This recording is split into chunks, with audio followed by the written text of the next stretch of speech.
চাঁদা উঠায় চলি আমরা, ভাগ সব জায়গায় যাই। আমাদের এই চাঁদার টাকা উপর মহল পর্যন্ত খায়।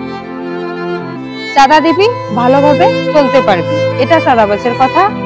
চাঁদা না দিলে শরীরে ও বুকের মধ্যে দিব তোদের ব্যথা। মানুষ হয়ে মানুষের থেকে পরশ চাঁদা দাবি, চাঁদা উঠাইয়া তোরা পরিবার চালায় আবার নিজেরাও খাবি। সবাই যদি চাঁদাবাজ হয়, চাঁদা দিবে কে বলো? চাঁদা দেওয়ার লোক নাই, সবাই একসাথে চলো। কেউ কাউকে ভয় পায় না, করে না সম্মান। আগে মুরব্বীরাও দেখলে সরে যেত যদি কেউ করতো ধূমপান। এই চাঁদার টাকা নিয়ে দেশে হচ্ছে শুধু গন্ডগোল। ট্যাক্স দেওয়ার পরে চাঁদা দিতে হবে, এটা কি ধরনের স্ট্রাগল? গ্রামের অনেক মহিলা আছে, টাকা নেয় সাপ্তাহিক কিস্তিতে, সপ্তাহ শেষে টাকা দিতে হয় যে কোনো অবস্থাতে। অনেকে টাকা জোগাড় করতে না পেরেও ঘুরে এদিক সেদিক, স্বর্ণ অলংকারও বন্ধক দিয়েও হয় না টাকার ব্যবস্থা। লাস্টে বাড়ি ঘর ছেড়ে চলে যায় শহরে। এরকম ঘটনা ঘটেছে আমাদের গ্রামে অহরে আহারে।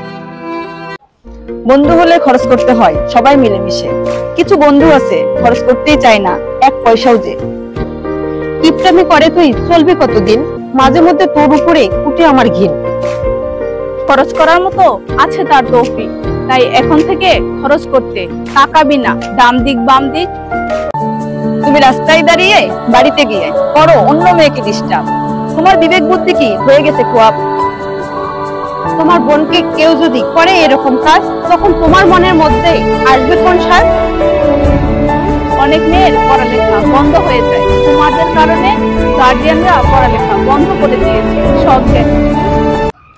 শুনেন শুনেন দেশবাসী, শুনেন দিয়া মন, ফেসবুকে পেজ খুলছি আপনাদের প্রয়োজন।